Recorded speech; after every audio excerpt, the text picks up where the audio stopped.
차고에 놀고 있는 자동차, 비어있는 방처럼 상품을 소유자만 사용하지 않고 여러 사람이 함께 사용하는 공유 경제. ICT 플랫폼을 이용한 이 공유 경제가 세계 시장에서 무서운 속도로 성장하고 있다. 세계 1위 다국적 회계 감사 기업인 PwC에 의하면 2025년에는 2013년에 비해 22배가 성장할 것으로 전망됐다.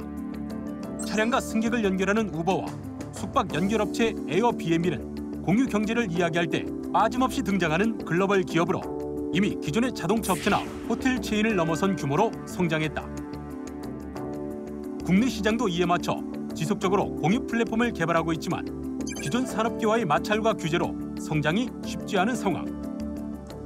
공유 경제 업체에서는 사업 개시와 확장을 위해 규제 완화를 요구하고 기존 산업계에서는 공정한 경쟁과 이용자의 안전 등을 이유로 규제 완화를 반대하고 있다.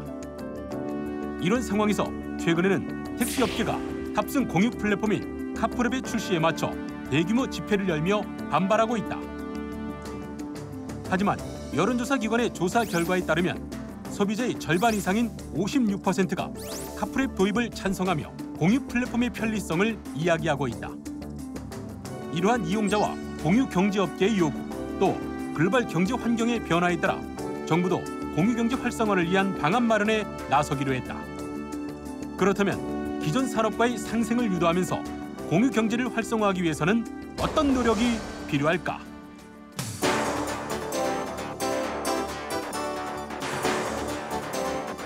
안녕하십니까. KTV 쟁점 토론 김만음입니다.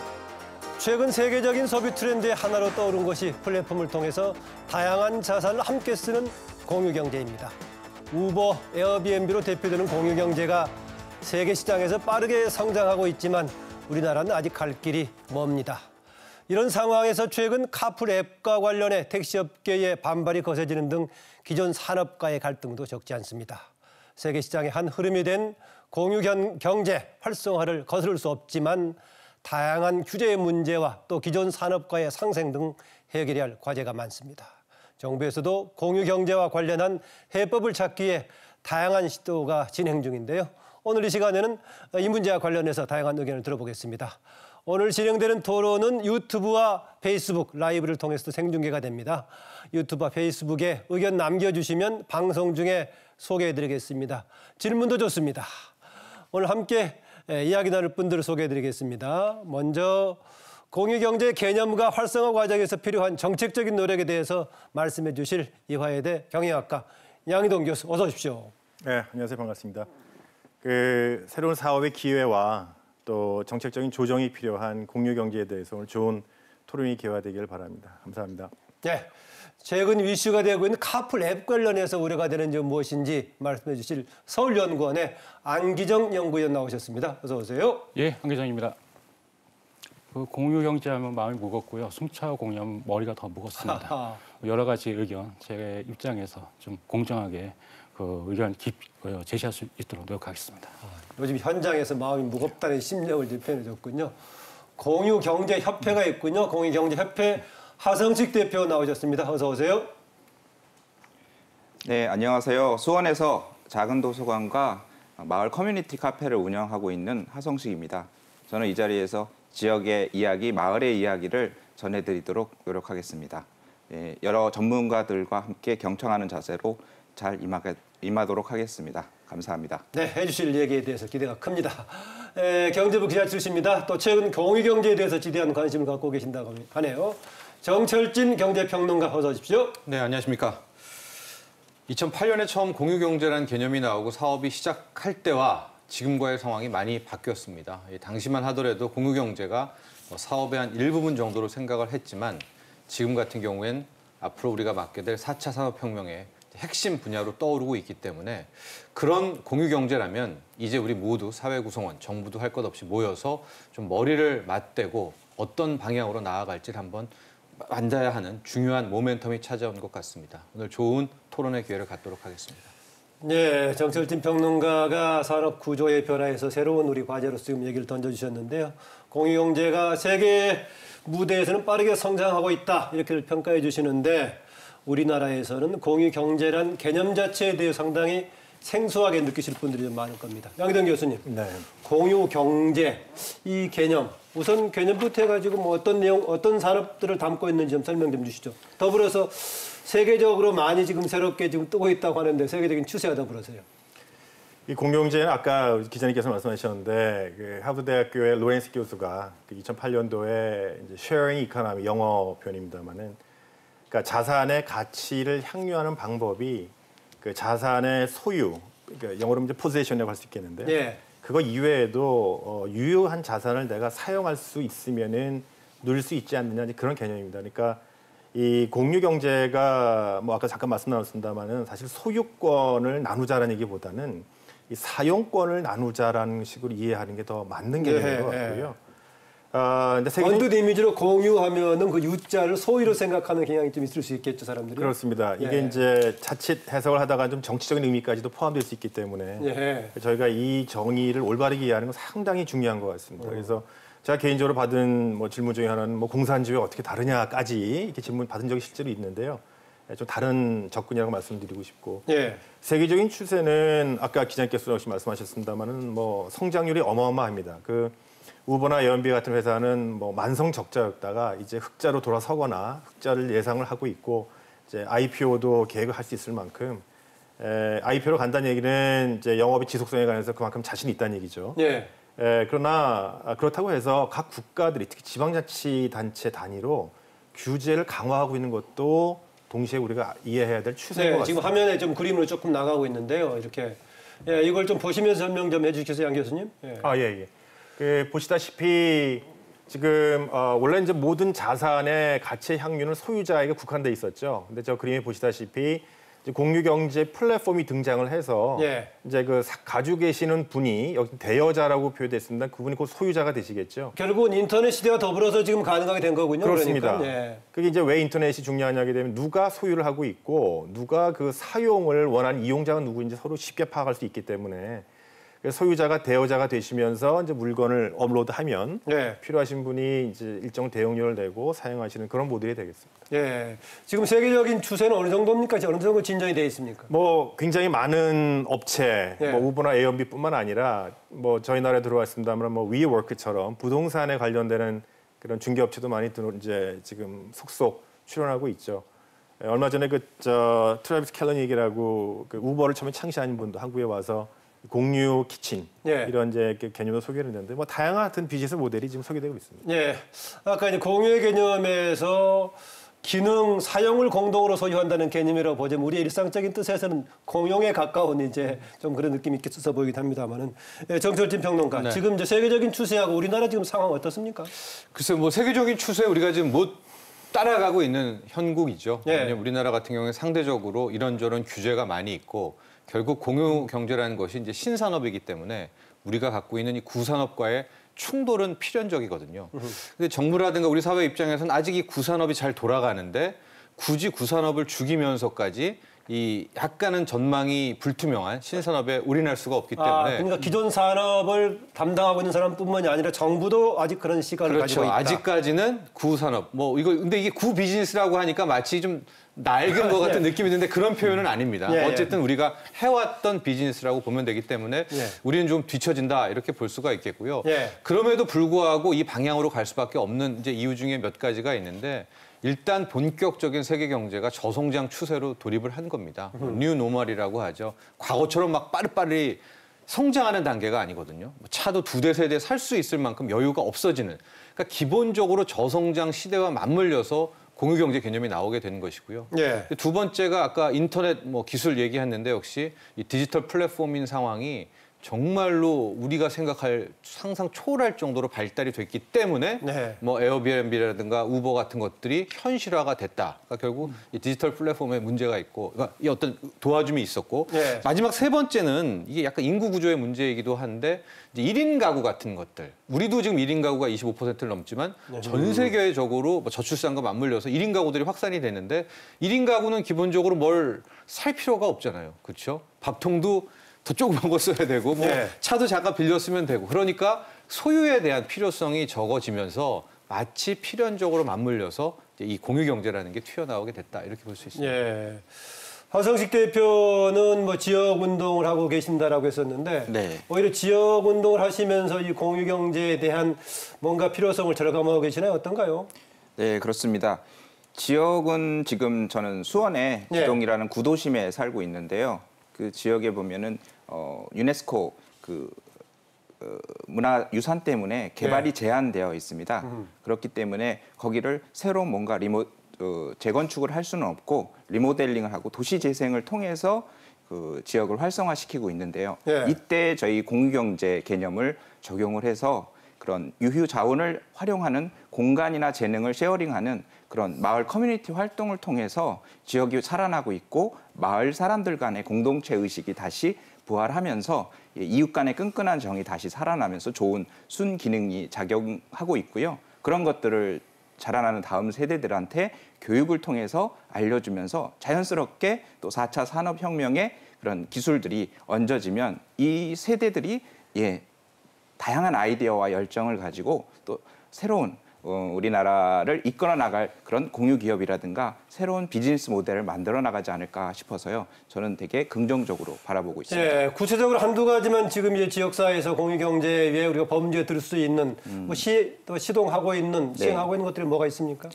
우선 저희 지역을 좀 예로 들 것 같으면 구도심에 저희가 지금 마을이 40년, 50년 된 오래된 가옥들이 있습니다. 예. 그런 가옥들을 마을 관리소라는 개념으로 해서 아파트에는 아파트 관리소가 있죠. 예. 근데 그런 주택가는 그걸 개별적으로 관리를 해주는 것은 집 주인만이 할 수 있는데요. 그 집 주인이 노령화되고 연로화되시면서 그분들이 직접 그거를 관리할 수 없을 때 거점 공간을 두세 곳 두고 그것을 마을 관리소라고 칭하고 그 안에서 마을에 그런 재능을 가지신 분들이 그곳에서 이제 주택을 개보수를 하거나 예. 도와주는 일들을 하면서 커뮤니티를 활성화시키고요. 예. 그런 마을 관리소에 두세 명 정도의 일자리가 또 창출이 됩니다. 예. 그렇게 되면서 지역이 더욱 예. 활성화되는 여건이 있습니다. 예, 그러니까 지역 커뮤니티 차원에서의 또 공유 경제의 영역과 또 국가적인 차원에서의 경제의 좀 단위가 다를 수 있을 테니까 있겠는데 보니까 지금 발언해 주신 분들은 대체로 새로운 산업과 관련돼 있고 또 디지털 기반의 사회에서 불가피한 지금 미래의 방향이다라고 얘기하는데 안기정 박사는 어떻게 보십니까? 저는 일정 정도 그거는 인정합니다. 예. 근데 어느 정도 속도 조절 필요하지 않나. 속도 조절이 왜 이렇게 필요하다. 빨리 다른 나라 다 한다고 그래가지고 우리 같이 해야 되는지에 대해서는 곰곰이 생각해 봐야 될 것 같아요. 그러니까 예. 뭐 하는 건 좋습니다. 하지만 아무 대책 없이 하는 거는 만일 사태가 벌어지는 어떤 일도 벌어질까 좀 무서워요, 사실은요. 예. 그래서 예를 들어서 아무 규제도 없는 상황에서 어떤 사람이 이용을 했는데 뭐 사건이 났다. 그런 시민도 어떤 느낌을 갖느냐? 바로 정부는 뭐 했느냐 하는 느낌을 가질 거예요. 그러니까 예. 그동안 이런 사건이 벌어질 동안 그런 측면에서 어떤 대처가 있어야 되지 않냐 저는 생각합니다. 준비 안 된 상태 좀 가속을 염려하네요, 안 박사는요. 어떻습니까? 네, 뭐 좋은 지적하셨습니다. 철저한 준비가 분명히 필요할 것이다 이렇게 보여지고 있고요. 예. 특히 이제 우리나라 같은 경우에는 소유에 대한 열망이라든가 그런 것들이 좀 유럽 사회나 서구 사회보다는 좀 강합니다. 그러니까 내 거라는 관념이 있기 때문에 좀 나눠 쓴다라는 것도 아직 빠르게 적용이 안 된 것이 있고 또 하나가 우리는 좀 이런 문화가 있죠. 그러니까 정부에 대한 책임 또 서울시 관에 대한 의지가 조금 이제 그러니까 강하다. 그게 무슨 얘기냐면 내 몸은 내가 지킨다라기보다는 어쨌든 우리는 공동체 의식, 관에 대한 책임 이런 것들이 좀 상대적으로 좀 큰 편이기 때문에 예. 아까 우리 의원님도 연구 박사님도 얘기를 하셨지만은 이게 이제 가령 미국에서 뭐 그런 뭐 우버라든가 이용했다가 당할 때 사건이 벌어졌을 때 뭐 정부라든가 관에 대해서 항의하는 모습과 만에 하나 우리 사회에서 벌어졌을 때 그게 좀 다르거든요, 강도가. 예. 그래서 우리는 우리 문화식이라고 한다면 상대적으로 더 많은 준비가 필요한 것은 맞습니다. 현재 지금 시행하고 있거나 시도가 되고 있는 구체적인 사례들은 뭐 있나요? 우리나라에서는 아직까지는 뭐 뚜렷하게 터진 것은 없죠. 왜냐하면 아직까지 우리는 이제 구 비즈니스, 자꾸 이게 신구라고 말을 해서 그런데. 아니 그럼 일단 뭐 시도라도 한 것들 있지 않겠어요? 최근에 많이 있죠. 카풀앱이라든가. 예, 카풀앱도 있었고 그 전에도 우리도 뭐 차량 공유도 시도도 했었고요. 우버도 한 시도한 적이 왔다가 우버 예. 나갔지만은 국내에서도 몇 예. 군데 스타트업들이 뭐 차량 공유를 시도를 했다가 예. 또 그게 뭐 당국과의 송사를 통해서 막히기도 한 적도 있고 숙박 공유 같은 것도 또 하다가 막히기도 하고 저는 약간 다른 개념이지만 그나마 성공한 게 배달앱 이런 것도 큰 틀에서는 아하. 공유 경제라고 볼 수 있거든요. 아하. 왜냐하면 이제 디지털 큰 플랫폼을 틀에서 보자면, 예. 선정을 한 다음에 여기 소상공인들하고 사용자를 자기들이 딱 엮어주는 이제 이거에서 범주에서 배달앱 정도를 넣기도 하는데 그럼 왜 배달앱은 성공했을까? 아마도 규제가 상대적으로 덜한 분야였었기도 하고 이제 기존의 분들에 대한 반발도 없이 오히려 그 틈을 잘 파고들었기 때문에 아마 그나마 공유 경제가 성공한 분야라고 하면 배달앱 정도가 우리 사회에서 꼽을 수가 있을 것 같습니다. 예, 그 중에서 최근에 이제 그 카풀 앱 관련해가지고 택시업계와 갈등이 불거지면서 이제 국민들의 주목을 받았는데, 양 교수님, 카풀 앱 좀 설명 좀 주시죠. 그러니까 아까 화면에 나왔습니다만은 이제 저희 나라 그 디지털 서비스에 아주 그 절대적인 그 영향을 미치고 있는 특정 플랫폼이 예. 이제 그 기존에 뭐 택시 서비스를 제공하고 있죠. 거기서 이제 이런 제가 보기에는 우버 서비스와 사실은 같습니다. 그래서 그 유휴 좌석을 제가 이제 차를 운전하고 있다면은 뭐 차의 모든 자리가 이제 다 차지 않았을 때 그 유휴 좌석을 특정 사람들과 같이 팀을 짜서 특정 네. 시간에 이용하자는 이제 그런 서비스인데요. 전형적인 그 좌석 공유, 그러니까 그 우버의 서비스하고 이제 맞아 떨어지는데 이게 이제 과거에 같은 서비스가 이제 우버 외국 사업자 들어왔다가 지방자치단체장이 허용이 되어 있는 여러 가지 이제 우리 그 기초 택시 예. 서비스하고 이제 충돌이 있기 때문에 막았죠. 막고 이제 고급 택시 서비스만 허용을 되다가 이게 이제 국내에 지대한 영향을 미친 국내 업체가 이걸 이제 치고 들어온 거예요. 그러니까 우버가 이 서비스를 하겠다고 하는 영향과 특정 막강한 영향력을 가지고 있는 우버는 국내 국제 플랫폼이고 그렇습니다. 지금 현재 카풀 앱은 국내에 사는 거고요. 그렇습니다. 예. 그러니까 상당히 이 시장에서 받아들이는 위기감이라 그럴까요? 기존에 이제 경제 활동 새롭게 느끼시는 택시 운전사분들이 되겠습니다만 상당히 위협감은 좀 다르다고 동의를 합니다. 예. 동의를 하고 뭐 택시업계 반발도 뭐 그럴만 하다라고 보시나요? 어떻습니까? 그렇습니다. 이게 전 세계 어디나 심지어 우리가 공유 경제 특히 우버 서비스 잘 되고 있다고 하는 뭐 뉴욕이나 런던이나 관광 도시에서도 이 문제가 사실은 골치를 앓고 있어요. 지방자치단체장들이요. 그래갖고 어느 정도의 규제를 제가 나중에 말씀드리겠습니다만 규제를 사실 강구를 하고 있습니다. 그러나 완전히 죽이지는 않아요. 이게 분명히 사업기회가 있기 때문에 어느 정도, 그러니까 운영의 묘를 찾아야 되는데 이게 국가마다 사정이 조금 다릅니다. 그래서 저희 나라라고 하는 게 국가 전체보다는 이제 각 지방자치단체장별로 운영의 묘를 찾는 좀 사실 묘안이 필요하죠. 예, 과도적인 상황에서 그럴 수 있다라고 이해하는 견해시네요. 안기정 박사는 어떻습니까? 예, 옛날에 우버 블랙이 2014년도에 들어갔을 때 엄청나게 파장이 일으켰죠. 그래서 결국은 서울시나 국토부는 뭐 신고 포상금 100만 원까지 거의 하면서 예. 우버 블랙을 칠 수밖에 없었습니다. 근데 그 우버 블랙이라는 건 그때는 자가용 영업이었어요. 그래서 그러니까 서울시 등에서 오히려 이제 불법을 하면서 오히려 단속해주는 역할을 적극적으로 했네요. 예, 그러니까 우버 블랙은 카풀이 아니었고 자가용 영업이었고 명백히. 예.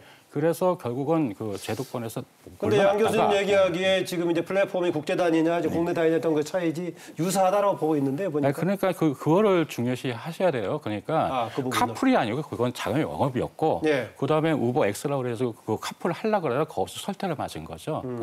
지금 택시 하시는 분들이 굉장히 그 반대를 많이 하시잖아요. 그 이유 중에 하나가 우버 블랙이 우버가 나가면서 어떻게 보면은 그 국내 그 택시 앱을 키워줬는데 예. 그 택시업 업자가 대칭이 되는 카풀을 한다고 하니까 거기서 굉장히 배신감을 느낄 수밖에 없는 거죠. 예. 그러니까 우리가 키워줬더니 열심히 이용해줬더니 왜 카풀이냐 벼랑간 이런 얘기가 들리는 겁니다. 예, 그러니까는 지금 이제 기존 택시는 뭐 단지 기득권 차원의 문제가 아니라 당연히 문제를 제기할 만하다고 보시군요. 지금. 예, 그렇습니다. 예. 예, 어떻습니까, 하 대표님?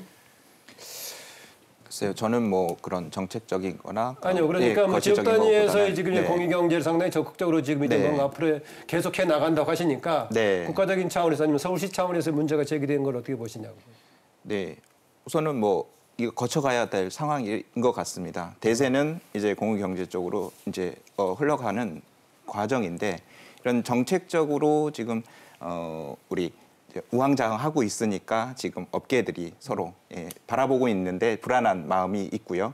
그래서 저 같은 경우에는 그러한 차를 같이 공유한다는 말은 솔직히 가족 이외에 누구한테 준다는 건 살짝이 좀 꺼려하거든요. 예, 그런데 줄 수 있다는 거는 서로 간의 믿음과 신뢰가 있어야 가능하다고 생각을 합니다. 예, 예. 그러한 공유의 가치와 철학을 우선 우리 국민들이나 또 아이들한테 이제 가르쳐 준 다음에 그런 것들이 이제 서서히 이제 이런 정책과 이런 시스템으로 이렇게 자리 잡으면 좋을 것 같은데 지금 당장 그런 교육이나 이런 것들이 되기는 힘들고 하여튼 지금은 투트랙으로 같이 교육과 이런 정책이나 서비스가 같이 진행이 되면서 국민의 공감대를 형성하는 게 우선은 중요할 것 같습니다. 뭐 양 교수님은 아까 우리 그 안기정 박사가 얘기했던 것에 대해서 약간 좀 느낌이 좀 다르신 것 같은데요. 예, 그러니까 뭐 사실 제가 보기에는 이제 가장 아마 걱정하시는 그 이제 분들이 계시는데 제가 보기에는 그 기존 걱정하시는 분들 영향을 줄 수 있는 그런 서비스가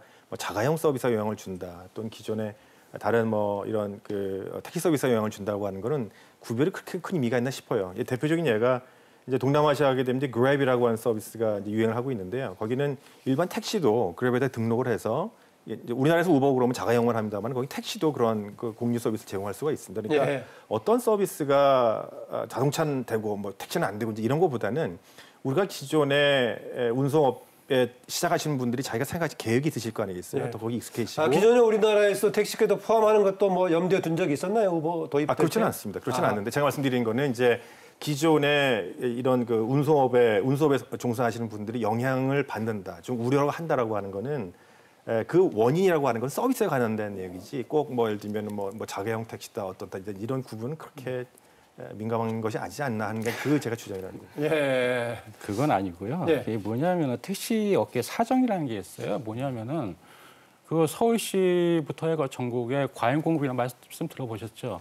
그래서 몇 년 전부터 5만 대 과잉 공급이니까 감찰해야 된다고 열심히 감찰 계획을 했어요. 세웠어요. 필요하고. 그러면 택시를 그렇게 주의한다. 그러니까 명분이 있었고 그리고 택시 업계 현실이 있습니다. 그분들 서울시만 해도 260시간 한 달에 일하면서 200만 원 받아가십니다. 그럼 그 사람들이 그 주휴수당이나 아니면 연장근로수당 같은 거 하면요. 그 기본 시간대별 소득이 6,600원입니다. 최저임금이 지금 7,500원에 6,600원 받는데 말이 됩니까? 그렇기 때문에 그 감찰을 했나 얘기를 했는데 그 어떻게 보면 우버라는 서비스나 아니면 공유업체라는 거는 공유 그 차량 공유라는 거는 이게 뭐냐면은 그 뒷문을 열어주는 거예요. 유사 택시 업종으로. 그 한쪽에서는 감찰한다 얘기해놓고 한쪽에서는 증찰해버리면은 무슨 효과가 있습니까? 지금 현재 서울시의 택시는 적정 규모에 몇 배나 돼 있나요? 그 11,800대를 감찰해야 됩니다. 전체가 얼마인데요, 지금 택시가? 72,000대입니다. 그러면은 뭐 상당히 한다는 얘기인데 지금 어쨌든 간에 지금 이제 산업 현장, 택시 업계 현장을 감안해서 본다면은 정책적으로 상당히 그런 걸 고려한 선택이 된다고 얘기하셨는데 소비자 입장에서는 당연히 도입되는 게 바람직한 거죠? 그렇죠. 뭐 최근에 설문 앙케이트 조사를 봐도 찬성 쪽의 의견이 압도적으로 높은 걸로 봐서 이제 소비자들은 역시 일단 편하니까 편리하다는 생각. 또 하나 소비자들이 거기에 긍정적인 답변을 한 데는 본인도 수익 활동이 가능하다는 점이 암묵적으로 깔려 있습니다. 뭐 뉴욕이라든가 뭐 이런 유럽의 도시에서도 젊은 층들이 일단 취업이 안 되니까 이제 차 한 대, 집차를 가지고 계속 그 콜 받고 있다가 이제 우버 서비스를 통해서 이제 영업을 하니까 나도 이제는 출퇴근 시간에는 또 다른 수익 창출이 가능하겠다라는 것 때문에 굉장히 이제 압도적으로 경우에 따라서는 지금 실업인 상태에서도 그거를 지금 상당한 뭐 염두에 둘 수 있겠네요. 그렇죠. 이제 그 뭐 어떻게 생각하십니까? 응답한 사람 중에서는 소비자로서 사용자로서도 좋다라고 답했겠지만 나도 잠재적인 이제 운전사가 될 수 있다라는 것 때문에 그런 답변이 나온 거는 맞는 것 같은데요. 이게 이제 정부의 책임이자 앞으로 정부의 큰 숙제라고 보여지는데요. 제 예상은 10년이 앞으로 흘렀다. 전기차 세대가 다 됐다라고 하면 지금 말한 것처럼 블록체인까지 여기에 적용되면은 정말 차량 공유는 뭐 지금 우리가 이렇게 하는 토론이 언제 그렇게 치열하게 했냐는 식으로 완전히 우리 속에 배어 있을 것 같거든요. 10년 후면은. 그렇다면 이게 맞다면 서울시라든가 정부에서는 그럼 기존의 택시 업계를 감찰할 때는 어떤 혜택을 주고 이 사람들을 기사분들을 빼줄까? 몇만 대씩을 감찰을 할까? 이런 것들을 좀 중장기적인 플랜으로 나아가면서 설득도 하고 이분들에게 예산도 배정하고 또 지금 기존에 하셨던 택시업계 분들을 또 다른 공유경제 뭐 일터로 좀 전환해주고 뭐 이런 게 있어야 되는데 그런 계획은 하나도 없고요. 지금 정부의 모습도 그냥 입법 미비를 통해 그냥 약간 빠져 있고 그러니까 양쪽 사이드에서는 싸움이 벌어지고 이런 부분이 조금 안타깝죠. 이런 사이에 어떤 일이 벌어지냐. 웬만한 공유경제 플랫폼들과 사업은 외국계가 그냥 다 장악을 한다는 말이거든요. 그래서 우리 양 교수님도 나와 계시지만은 어떤 지금 학계에서는 딜레마가 있냐면 젊은 친구들 대학생들한테는 산업혁명의 훌륭한 모델로 뭐 우버, 에어비앤비를 가르치지만 실은 또 우리는 못하는 그러니까 이런 역설이 이렇게 강의실에서 나오기 때문에 참 이게 중장기적인 딜레마다 이렇게 보여집니다. 양 교수님 그 수업 시간에도 공유경제를 이후에 직업 영역으로 많이 얘기하고 있나요? 취업 영역으로? 글쎄 지금 현재 저희 나라 입장에서는 좀 어렵죠.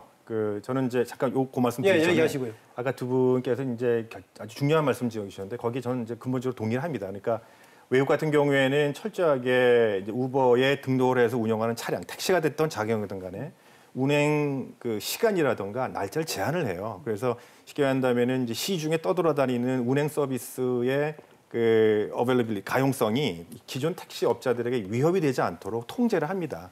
어떻게 통제를 하느냐? 각자에다가 GP를 달아가고 걔가 어디에 위치를 파악을 할 수가 있잖아요. 이제 그런 정교한 인프라를 지방자치단체장들이 다 이제 마련을 하는 거예요. 이제 그러게 제가 말씀드린 이제 어느 정도 규제가 필요하다는데 제가 동의를 하는 거고요. 다만 그렇다고 해서 이 서비스가 위험 요소가 있기 때문에 완전히 문을 닫자. 저 같은 사람은 이제 학생들에게 이런 건 아예 걸을 도 부지도 마라. 너희들의 애초에 사업거리가 안 되니까 대기업 다른 기존의 경제권 들어가라 이렇게 얘기할 수는 좀 답답하다는 말씀입니다. 제가 말씀드리는 거. 그러니까 운영의 묘가 있다고 하는 거는 기존 기술도 많이 발전되어 있고 또 방금 말씀한 것처럼 블록체인 같은 경우에 굉장히 높은 잠재력에도 비하고 대표적인 애플리케이션이 없잖아요. 이런 데 적용하게 되면 아주 부가가치가 높은 대표적인 성공 사례를 우리가 만들 수 있습니다. 그러니까 물론 기존에 위협이 있습니다만은 더 많은 부가가치를 강구하면 된다는 거죠. 네. 금방 여러 가지 규제를 말씀하셨는데 현재 현행법에서는 이제 출퇴근 시간에 한해서 규정한다라고 얘기했었는데 예. 출퇴근 시간도 회사에 따라 다양할 거고 앞으로는 상당히 자율 출퇴근 영역이 지금 강화될 추세인데 이거 출퇴근 시간 선택제 같이 결합한다면 이게 적당히 작동할 수 있을까 어떻습니까? 네, 지금 대부분의 기업들이 유연근무제를 그렇죠, 실시를 하고 있고요. 주말에도 출근하는 또 프리랜서들이 또 많고 자영업자들이 지금 많기 때문에 그런 시간을 제한한다는 것들이 여러 가지로 실질적으로는 의미가 없을 수 있다. 의미가 없고 그래서 얼마 전에 또 정부에서는 횟수를 제한하는 걸로 그렇게 중재안을 또 내놨는데 그게 또 가능할지에 대해서도 좀 의구심이 있고 그래서 이런 것들에 대한 좀 국민적인 합의나 이런 것들을 좀 이렇게 큰 공청회나 이런 걸 통해서 대화의 자리로 또 좀 모색을 해보고요. 그런 것들이 중요할 것 같습니다. 아까 양 교수는 여러 가지 과도기적인 상황에서는 대신 제한을 둬서 기존 산업에 대한 피해를 줄이자라고 말씀하셨는데 지금 이제 현재로서는 제한을 둔다는 결국은 출퇴근 시간에 제한해서 두는 정도인데 이 정도 가지고 효과가 있을까요? 저는 굳이 이번뿐만 아니라 지금 우버인데 뭡니까 택시 카풀 앱 관련한 건 얘기입니다. 그러니까 두 가지 얘기를 꼭 말씀드리고 싶은 게 현재 기술적으로도 충분히 아까 말씀드렸습니다마는 기존 세력이 위협되지 않도록 우버 서비스의 적정량을 계산하고 시뮬레이션 같은 거 계산하고 다 말씀하셨어요. 통제할 수 있는 제도를 인프라를 마련할 수 있습니다. 근데 두 번째 문제는 위반 시에 이 사람들에게 어떻게 적절한 페널티를 부과할 것인가 하는 문제가 집행이 문제가 되겠죠. 규제 집행. 이게 이제 따라오지 않으면 기존에 결국 이 문제는 사업자에 대한 신뢰도 물론 인발부가 관여가 돼 있습니다만은 지방자치단체이건 아니면 일반 정부가 될 수도 있고요. 여기에 대한 신뢰 문제까지도 연관되는 그런 중요한 이슈가 연관돼 있다고 생각합니다. 네, 안기정 박사는 이제 실제 아까 택시 업계 상황을 정확하게 또 현장 정책도 하다 보니까 알고 계시는데 어쨌든 간에 한편으로는 감차가 불가피한 상황인데 감차도 진행이 돼야 되고 또 이렇게 새로운 추세로서 공유경제 방향으로 같이 나가야 되는데 그렇다면 택시 업계에 뭔가 이런 중간에 부작용을 최소화시키기 위해서는 저희를 위해서는 어떤 것이 필요하다고 보십니까? 저 기본적으로 택시가 바로 서야 돼요. 그러니까 뭐냐면은 먼저 택시 정책이 먼저 정리돼야 그렇죠. 된다. 그러니까 이제 정책의 어떻게 비일관성 그런 문제를 해소하기 위해서도 중요한 거고 아까 대학생들의 알바 말씀도 하셨죠. 수익 창출을 말씀하셨지만은 제가 그걸 문제시 잡는 거예요. 뭐냐면은 택시는 정규직 일자리거든요. 그런데 그분들이 자가 운전을 하시는 분들이 정규직 일자리냐 그건 아니거든요. 무슨 말이냐 하면은 비정규직 일자리 창출을 해서 정규직 일자리를 구축하는 효과가 나타나는 겁니다. 그러면은 우리 정부에서 항상 얘기하는 게 비정규직, 정규직화 얘기하잖아요. 그럼 정책 방향이 맞냐? 그런 정책 방향이 일관성을 가져야 되는데 그걸 그렇게 일관성을 가진 정책으로 보기 힘들다는 거죠. 그리고 아까 부가가치 말씀하셨는데 장기에 보면 어떤 부가가치 창출이 저는 솔직히 모르겠습니다. 하지만은 부가가치라는 개념이 뭐냐면은 어떤 서비스를 생산했을 때 원재료 빼고 그 중간에 투입했던 인건비하고 이윤을 얘기하는 거예요. 자, 그러면 우버가 부가치 높겠습니까? 아니면 택시업계가 부가치 높겠습니까? 이거는 서비스비 다 높은 거예요. 당연히 택시 쪽이. 그 부가치 논리한다는 거는 저는 받을 수 없다 저는 생각합니다. 예.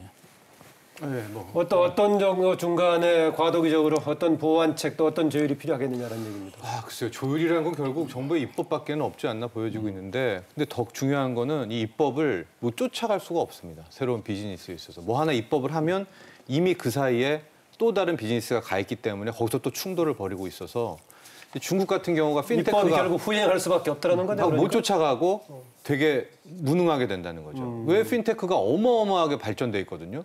중국은 아무것도 없어요. 말 그대로 미네르바 부엉이네요. 예, 거기는 중국 같은 경우에 개인 정보 그냥 써라. 그러니까 막 갖다 쓰니까 그 수많은 인구가 뛰어들면서 별의별 애플리케이션, 뭐 블랙처럼까지 엮여가지고 뭐 핀테크 저만큼 이제 달려가 있는데 우리는 IT 기술이 어쩌면 그렇다고 해서 뭐 손댈 수 없다라고 하면 안 되는 거고 어떻든 간에 정책은 뭔가 나와야 될 거 아니겠습니까? 그렇죠. 그래서 방금 전에 얘기는 하셨지만은 거기에 대한 선은 거줘야죠. 가령 뭐 이러이러한 택시 업계는 이렇게 하고 몇 시부터는 뭐는 어떻게 한다. 대신 인프라는 이렇게 구축을 하고 이거를 어기는 영업을 했을 때 카풀에 영업을 했을 때는 뭐 어떤 처벌이 따른다. 이 정도까지의 가이드라인은 줘야 될 것 같은데 네. 그래야지 새롭게 비즈니스, 신비즈니스를 준비한 사람들도 준비를 할 거 아니겠습니까? 지금 같은 경우에는 그 출퇴근 시간도 몇 시인지도 입법 미비예요. 그러니까 지금 출퇴근 시간이라고 법에는 돼 있는데 그게 아침 6시부터 10시를 말하는지 오후 2, 3시를 말하는지에 대한 구체적인 조항은 또 없거든요. 그러니까 네. 완전히 이렇게 허무한 상황에 떠 있고 택시기사분하고 카풀 업체들만 계속 싸우게 된다면은 글쎄요, 이걸 손 놓고 있으면 안 되지 않습니까? 네. 그래서 이제 조율이라는 것은 그런 정책적인 조율밖에는 현재는 생각할 수가 없다. 하고 기술적인 부분인데 이 기술적인 부분도 역설적인 게 정책이 있어야 기술이 따르거든요. 네. 정책은 아무것도 안 하고 있는 상황에서는 기술 만들어봐야 또 나중에 규제받으면 그 투잡이 다 영원되는 거 아니겠습니까? 네. 그래서 좀 큰 틀에라도 정부의 가이드라인, 방향이라도 좀 세워줬으면 하는 바람이 있는 거죠. 안기정 박사는 지금 택시업계 관련에 대한 뭔가 대책이 정비가 선행돼야 된다라고 얘기하는데 과도기적으로 동시에 뭔가 지금 이제 서로에 조정할 수 있는 그런 뭐 정책적인 제안할 만한 게 있습니까? 어떻습니까? 뭐 제가 한 두 가지 말씀을 드리고 싶은데요. 네. 굉장히 중요한 문제신 거예요. 그러니까 예를 들면 이제 이런 거를 한번 보죠. 뭐 지금 사실 이제 여기 이제 법적 지금 논의가 많이 진행되고 있습니다. 유럽이나 미국 같은데 예를 들면은 우버 같은 경우에 우버 서비스에 가입한 운전자를 하도급자, 서브 컨트랙터로 볼 거냐 아니면 정상 고용인, 즉 인플로이로 볼 거냐는 논의가 지금도 진행되고 있는데 현재까지 제가 이해하기로는 현재까지 판례는 정상 인플로이로 간주를 하자. 그래서 사고가 발생할 경우에는 소위 사업자 우버 같은 데서 그걸 보상을 해주고 보험도 들어주고 이런 노력들이 제가 알기로는 현재까지 추세인 걸로 알고 있고요. 미국에서는 조금 견해가 다를 수 있죠. 그러나 중요한 거는 이와 같은 움직임들이 각 국가 단위, 특히 지방자치단체 법정에서 지금 진행되고 있다는 겁니다. 그리고 지금 정부의 전 중앙정부, 물론 지방자치단체가 운영 관여가 되겠습니다만 중앙정부도 이게 절대 좌시하면 안 될 게 예를 들면 우버 같은 경우에는 지금 서비스가 아까 부가가치 말씀하셨으니까 말씀드린 건데요. 굉장히 주변에서 많이 확장을 하고 있어요. 예를 들면은 뭐 대표적인 쉬운 예가 의사 방진 같은 거를 이제 어레인지 해주고 있습니다. 그다음에 이제 뭐 우리가 배달 앱으로 되어 있는 그런 이제 배달 같은 서비스도 해주고 있고요. 택시뿐만 아니라 트럭 같은 것도 해주고 있고, 그러니까 다양한 서비스 확대되고 있는데 예를 들면 저희 나라에서 이런 뭐 카카오 같은 데서 의사 방지를 어레인지한다. 이거 법적으로 허용될 수 있습니까? 그 이외에도 이제 이 4차 산업혁명이 아까 그 선두주자라고 하는 게 전 이제 동기는 하는 게요. 서비스를 개발하다 보게 되면 새로운 부가가치 창출하기 위해서 비즈니스 모델을 짜다 보게 되면 기존의 법체도 막 넘나드는 경우가 비일비재하게 발생합니다. 그러니까 네. 이런 부분들을 정부에서 물론 예측이 어렵다고 하면 그런 걸 요구가 있을 때 그 요구가 나왔을 때 사후적으로라도 어떻게 조율해 줄 것이라는 거를 정말 심각하게 지금 생각할 때가 된 것 같습니다. 네, 약간 뭐 저희 나라, 우리나라 뭐 많이 쓰니까 우리나라가 더 좋겠고요. 지금 이제 하 대표께서는 지역에서 계속 이제 관련 분야를 직접 주도하고 활동하고 계시니까는 근데 일단 세계적으로 우리가 보편적으로 공유 경제하는 것이 되게 이제 교통 분야하고 숙박 분야. 저도 에어비앤비는 뭐 이용돼 왔습니다만은 네. 예. 그런데 관련해 가지고 안전 문제라든가 또 개인 뭐 정보 관련해서에 대한 우려들도 있는데 이 부분 어떻습니까? 지역 활동을 직접 경험을 통해서 본다면 이것도 확산시켜서 좀 생각을 해볼 수 있을 건데 어떻습니까? 네, 최근에 그런 숙박 공유 사이트에서 그런 범죄나 사건들이 일어나서 되게 불안한 마음들을 많이 갖고 계시는데요. 그런 것들이 서로 검증하는 시스템이 없기 때문에 가능한 그런 사건들이 일어나고 있는데 지금 교수님도 언급을 하셨지만 블록체인 같은 경우가 그런 개인의 정보도 보호하면서 보안으로 안정성 시스템을 갖출 수 있는 그런 기술이거든요. 그런 것들을 그 플랫폼에 얹어서 그 이제 대여자의 그런 신상이나 그런 범죄 기록들을 그 노출 안 하고도 이렇게 검증을 할 수 있는 시스템을 갖춘다면 그렇게 이루어진다면 그냥 일반적인 우리가 알고 있는 공유 그 우버나 에어비앤비가 아니라 블록체인 에어비앤비, 블록체인 우버라고 하는 새로운 또 플랫폼을 만들어진다면 그런 안전이나 위생이나 그런 사고에 대한 위험도 감수할 수 있지 않을까. 계속 새로운 기술들을 그쪽 플랫폼에 얹어 나가야 되겠죠. 안전 문제라든가 개인 정보 보호 관련 문제는 초기니까 아직 좀 미숙한데 뭐 이렇게 시스템을 보완한다면 충분히 커버가 될 수 있다라고 보네요. 그러니까 바로 그 부분을 이제 양측의 의견이 조금 이제 다른, 그러니까 컵에 물이 뭐 반이나 있네, 혹은 반밖에 없네, 뭐 이렇게 보는 시간인데 그게 뭐냐면 이제 가령 이제 카풀 같은 경우에 뭐 차량 공유에서도 범죄에 대한 문제가 크잖아요. 특히 승객이 사고가 났을 때 이걸 어떻게 해야 된다. 그래서 안 된다라고 바라보는데 이쪽에서는, 그러니까 신비즈니스에서는 그게 오히려 기회다라고 바라보는 거죠. 그러니까 거기에 그럼 승객이 탔으면 승객이 자신만을 위한 보험을 또 들 거 아니에요? 그럼 봉역 영역에서 또 하나의 보험 상품이 또 파생이 된다. 그러니까 이런 식으로 바라보는 시각이 다른데 서구 쪽에서는 이제 후자를 바라보고 있으니까 우리가 싸우고 있을 때 한 두 발짝 나가고요. 지금 우리는 디지털 플랫폼 얘기해서 우버 뭐 이런 얘기하지만 우리 하 대표님 얘기했지만 이미 블록체인 시대예요. 그러니까 오히려 블록체인이 오게 되면은 플랫폼에 쓸 자리가 없습니다. 그러니까 배달앱도 필요 없고 우리끼리가 다 돼요.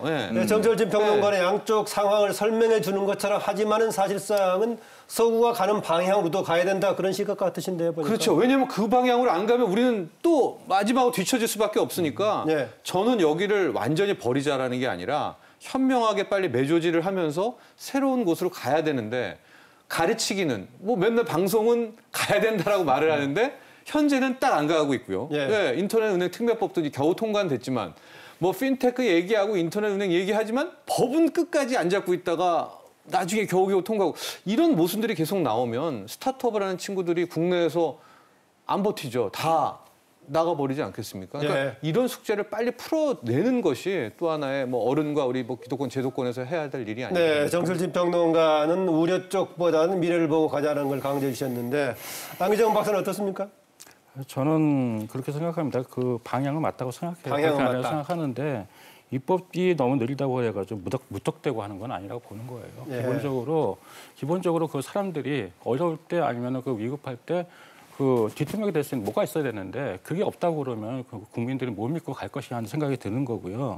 그리고 이게 어떤 사업에 따라 틀릴 것 같아요. 이게 면허 사업이냐 아니면 신고나 등록을 해도 다 하는 사업에 따라 가지고 이해관계 참여가 될 수밖에 없습니다. 택시 하시는 분들이 항상 얘기하는 게 공정하다 얘기하는 게 바로 그런 측면이거든요. 택시 하려고 그러면은 면허도 봐야 되고 시험도 봐야 되고 교육도 받아야 되고 사업자 같은 차도 사야 되고 막 그러는데 애플폰 사업자 같은 경우 공공경제를 명목으로 해가지고 수주만 받아가는 그런 입장이거든요. 그런 이거 뭐냐면은 영업에 무슨 면허가 아니고 그럼 뭐라고 해야 되는 겁니까? 지금 남은 택시 지금 면허인데. 뭐 드라이버 등록해가지고 자기가 관리하는 거죠. 그리고 앱을 통해서 그 소통이 수입하고 그게 뭐냐면은 예전에 100이라는 몫이 있다고 그러면은 10명이 10씩 가져가는 구조였어요. 100이라는 몫이 있는데 지금은 80 가져가고 10명이 20이 지금 플랫폼 사업자가 가져가는 겁니다. 그러면 더 나가면 활성화된다 그러니까 그러면 지금 이제 그 플랫폼에다가 그냥 가입만 하면 되군요. 개인 면허 가지고. 그렇죠. 개인 면허가 아니라 운전자 자격증만 있는 자격증만 가지고. 그럼 나중에 이게 활성화된다 그러면 그 플랫폼 사업자가 50까지 가지고 100까지 가질 수도 있는 겁니다. 쉽게 말하면. 그러면은 가장 문제되는 게 뭐냐면 형평성이 문제되는 거예요. 아까도 택시 업계하고 갈등을 말씀드렸지만 형평성 문제, 공정성 얘기 말씀드렸지만은 더 나아가서는 분배 구조 문제가 좀 대두될 수밖에 없는 겁니다. 어떤 면에서 부의 분배 구조가 아까 말씀드린 플랫폼 사업자가 거의 다 빨아가는 구조. 그러니까 거기서 파생된 문제가 생기는 거죠. 지금 얘기한 대로 지금 이제 기존의 택시라든가 숙박업계는 다 등록도 면허가 돼 있는 상태인데 이렇게 쉽게 앱에만 가입해가지고 하는데 관리 감독 소홀할 수 있지 않느냐. 여기에는 우려는 어떻게 보완이 가능할까요, 양 교수님? 뭐 저는 뭐 고호 문제에 있어서는 좀 견해를 좀 달리하는데요. 사실은 이 공유경제 아키텍처도 뭐 흔히 이제 뭐 센트럴라이즈 P2P 모델과 뭐 디센트럴라이즈 P2P 모델이 있다고 하는데 저는 개인적으로는 이제 센트럴라이즈 P2P를 선호하는 편이에요. 뭐 블록체인이 디센트럴라이즈 P2P 대표 주자로 생각하고 있지만 제가 보기에는 가운데에 믿는 사람이 있어야 그게 활성화된다는 거죠. 서비스의 효율성만 보고 우리가 사용하지 않습니다. 사고가 날 때 또는 서비스 시작하더라도 그 사업에 새로운 부가가치가 쭉 추가되는 거는 가운데 사람이 기획하려고 가운데 사람을 보고 들어가지 예. 개인들 판단할 문제는 아니거든요. 그래서 지금 말씀하시는 게 이후에 관리 방향이 어떤 방향으로 갈 것인가 그 차원에서 말씀하시는 그렇습니다. 거죠? 그러니까 예를 들면은 이제 현재 택시라는 걸 한번 생각을 해보자고요. 택시라고 하는 서비스가 도대체 뭡니까? 택시라는 서비스 우리가 조금 더 생각을 해보게 되면요, 진화될 방향이 굉장히 많이 있을 수 있습니다. 우버에서 당장 지금 제거하고 있는 게 뭐냐 하게 되면 기존 택시 서비스가 잘 환영하지 않는 손님들이 있어요. 잘 생각해 보시면 그런 분들을 위한 서비스를 따로 개발하고 또 엑스트라 차지를 부과하고 있습니다. 또 기존 택시 운전사들이 좀 이건 내 일이 아니다라고 생각하시는 분들을 계속 얹을 수가 있죠. 그거 누가 할 겁니까? 택시 운전사분들이 개별적으로 해서 나 그거 하겠다라고 대기가 좀 어렵습니다. 그럴 때 새로운 부가가치 창조 차원에서 어떤 대표적인 업체, 뭐 카카오라고 뭐 예를 든다면 그런 업체가 그런 비즈니스 모델을 제시해서 거기 회원되어 있는 회원들에게 그런 새로운 부가가치 기회를 창조할 수도 있겠죠. 뭐 또 하나는 뭐 만약에 안 좋은 일이 발생을 했다. 누군가 거기에 대해서 피해 본 사람이 대여를 할 수 있는 또는 클레임을 걸 수 있는 대상자가 있어줘야 되는 거예요. 뭐 그게 없게 되면 이제 국가에 대해서 이제 나오겠지만 그 전에 뭔가 사업자가 단단한 업체가 있게 되면 그 업체에 대해서 당연히 법대법으로 아니면 정치적으로도 이렇게 책임을 물을 수 있는 그런 경로가 마련이 되게 되는 겁니다. 그래서 저는 개인적으로는 이렇게 개인과 개인을 묶는 서비스는 굉장히 부가가치가 높아 보이지만 역시 누군가 책임자가 있어야 되지 않느냐. 책임 관리 감독에 그렇습니다. 그게 제 주장입니다. 사각지대가 나올 수 있다는 얘기군요. 지금 아까도 말씀하셨는데 우버에서도 택시도 역시 그 같이 가입해서 살 수 있지 않냐 이런 얘기하셨는데 지금 양 교수님 얘기하시는 게 이후에 택시도 시대의 변화에 따라서 운영 영업 방식도 같이 거기에 또 맞춰가면서 바뀌어야 되지 않냐 이런 얘기하시는데 그 방향도 가능하다고 보십니까? 택시라고 꼭 우버에 거 연결시킬 필요가 없는 거죠. 지금 카카오 앱이 따로 있는 거고 예. 카카오택시로 따로 있는 아니 거고. 그 유사한 형태로서 같이 영업 형태가 바뀌어야 된다는 얘기하는데요. 그 영업 형태가 많이 바뀌었습니다. 예전에는 그 순항 배 영업 많이 하다가 지금 뭐 콜을 많이 받았는데 앱을 통해서 수입받는 거죠. 그러다 보니까 또 폐해가 생기는 거예요. 그게 뭐냐면은 카카오 택시의 앱을 다 설치하고 딱 보면은 그 운전자 입장에서 목적지를 알 수 있습니다. 심지어 그럼 어떤 현상이 벌어지냐? 장과선만 골라 태우는 거예요. 어떻게 보면은 카풀 업체가 들어온 거는 심야 시간에 그 승차는 가족이 들어온 거거든요. 그런데 그걸 조장한 게 그 플랫폼 사업자예요. 자기가 그 상황을 조정해놓고 그래서 시에서는 그거 지우라고 그랬어요. 목적지를 왜 표출시키냐. 골라서 하지 말아라. 그런데 그걸 안 한 거예요. 그러면 운전사들이 이용 안 한다고. 했는데 결국은 그것 때문에 운전사가 그걸 이용함으로써 소재 피해보고 그 승차감이 일어나니까 승차난 때문에 카풀 해린다. 이렇게 들어온 거 아닙니까? 그게 어떤 문법인지 저는 잘 모르겠어요. 만약에 그 택시 업계에 맡긴다면 택시 업계에서는 목적지를 하지 않는 쪽을 택할까요? 충분히 그렇게 여지가 있는 거죠. 뭐냐면은 지금 현재 수수료 문제거든요. 그러니까 콜을 불러서 오면은 이게 수수료가 합리적으로 부담할 수 있는 구조가 됐어야 되는데 좀 약간 규제 면이 있습니다. 그러니까 1,000원, 2,000원. 그런 수수료 속에서 사람들이 임의적으로 오겠느냐 하는 문제가 생기는 거죠. 예. 이제 이게 아까 기존의 택시라든가 숙박업계에 비해서 관리 감독의 구심점이 좀 취약하다. 그러나 아까 중간 형태로서 뭐 집중화된 방식으로 P2P를 하자라고 이제 양 교수님 얘기하셨는데 여기에 대한 우려 고민해 보셨습니까? 어떻습니까? 하 대표는요? 네, 우선 말씀하신 것처럼 이런 뭐 산업적인 것, 기술적인 것들 떠나서 이렇게 사람들이 서로 이제 만나서 스킨십을 하는 경험을 하는 게 지금 공유경제입니다. 그래서 그 사람들에 대한 신뢰, 믿음에 대한 문제가 계속 이제 떠오르게 되는데요. 저건 좀 있을 것 같아요. 이제 지역 커뮤니티 차원에서는 소규모이기 때문에 정말로 직접 대면의 기회도 많고 하니까 신뢰 충분히 확대할 수 있지만은 서울시 차원에서의 문제는 좀 얘기가 좀 달라지는 부분이 있지 않겠어요? 그렇죠. 그래서 저희들이 지역 공동체나 마을 공동체들이 시범으로 그 지역 안에서의 그런 것들을 한번 시범으로 해보는 것도 좋은 사례가 됐고요. 방금 또 교수님이 말씀하신 것처럼 택시 업계가 그런 노약자나 장애인들, 조금 일반 좀 택시 업계들이 좀 꺼려하는 분들을 위한 특수한 서비스를 개발을 해서 만들어 간다면 그런 분들한테는 더 이제 좋은 이제 서비스의 경제 형태가 될 것 같습니다. 여기 잠깐 그 유튜브하고 페이스북 라이브를 통해서 저희들이 이제 계속 이제 같이 생으로 방송하고 있는데 들어온 의견 하나 한번 소개해드리고 또 계속 이어가겠습니다. 한중구님의 의견입니다. 현재 유지되고 감소되지 않는 법인 택시 수는 결국 법인 택시 운전자의 삶의 질을 계속 하락시키고 법인 택시회사 사장님들의 배만 불리며 지방자치단체의 교통지원금 명목으로 국민의 세금만 축내고 있습니다. 서울시 내에 택시회사가 도대체 몇십 몇백 개가 있어야 하는지 모르겠네요. 가장 피해를 보는 것은 개인 택시 운전자들 아닐까요? 결국은 행정당국과 택시업계에 뭔가 중간에 이익만 챙겨주는 거 아니냐라는 질문이네요. 뭐 적절한 문제의식이라고 보시면 어떻습니까?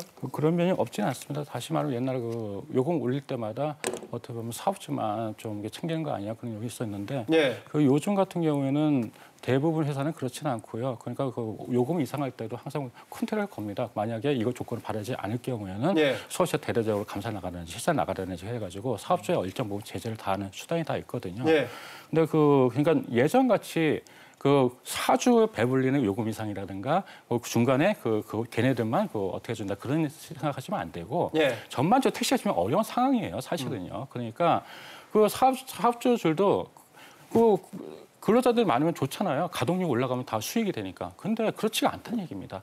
택시 기사를 안 하려고 그래요. 업주도 그렇게만 이익이 있는 것도 아니다. 네, 그렇습니다. 그게 뭐냐면은 그러면은 좀 더 높여주고 근로자만 모으면 되는데 지금 5년 동안에 택시 서울시만 해도 30% 빠져나갔어요. 그러니까 그 임금으로는 도저히 사람들 불러올 수 없다는 얘기죠.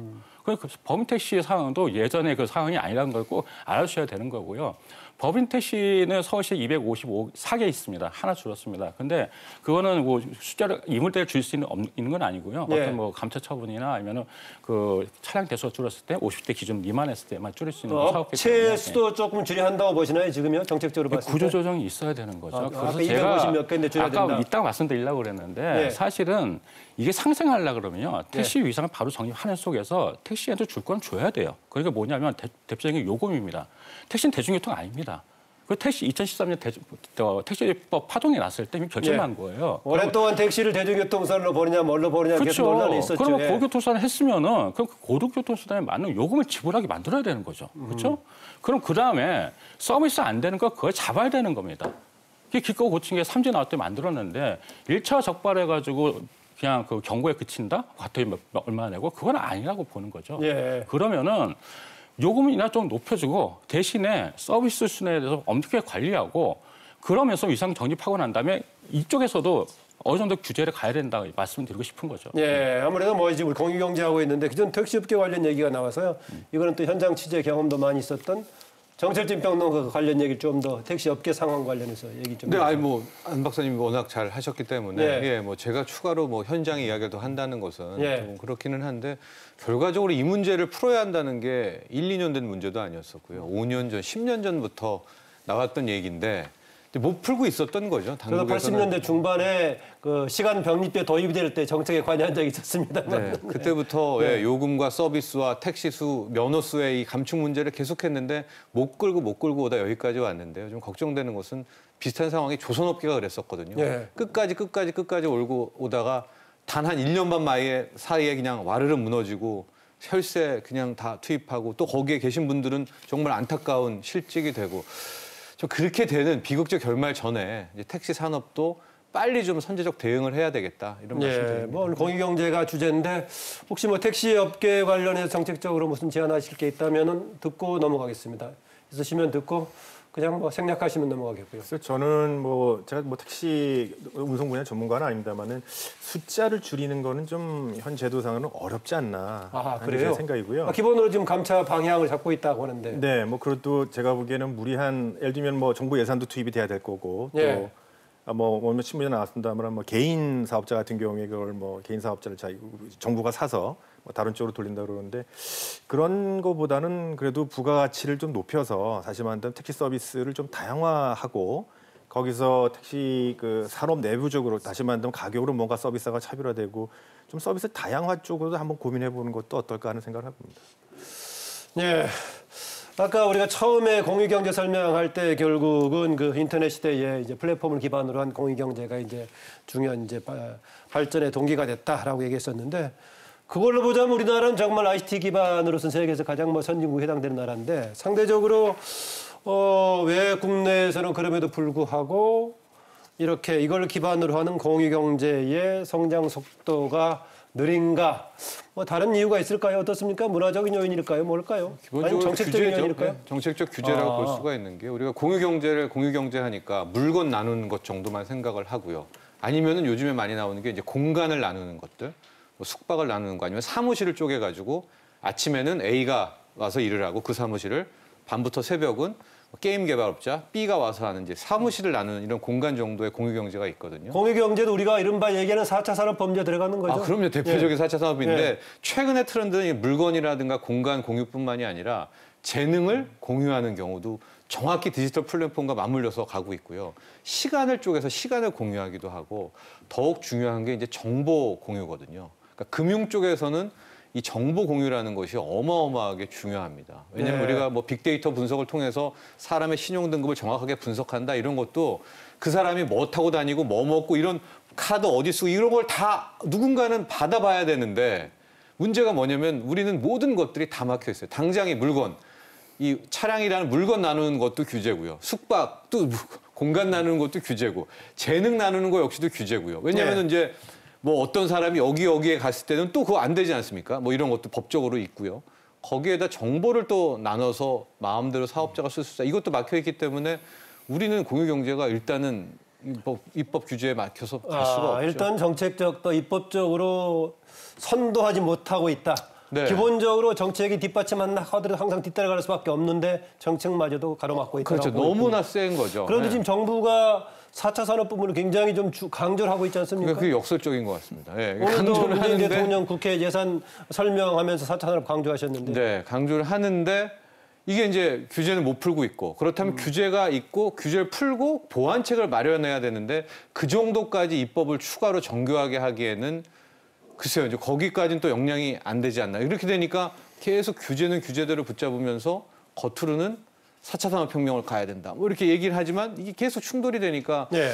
결과적으로 현재 스타트업들은 굉장히 좀 뭐 멘붕, 굉장히 역설적인 그런 어려움에 있는 것이죠. 네, 하상시 대표, 우리나라가 ICT 강국인데 이걸 기반으로 한 공유경제는 힘을 받지 못하고 있는 이유 뭔가 했을 때 이제 정철진 평론가는 우선 정책적인 차원에서 뒷받침되지 못하고 있고 오히려 제약이 되고 있다라고 얘기하셨는데 어떤 면이 있습니까? 문화적인 측면도 있을까요? 네.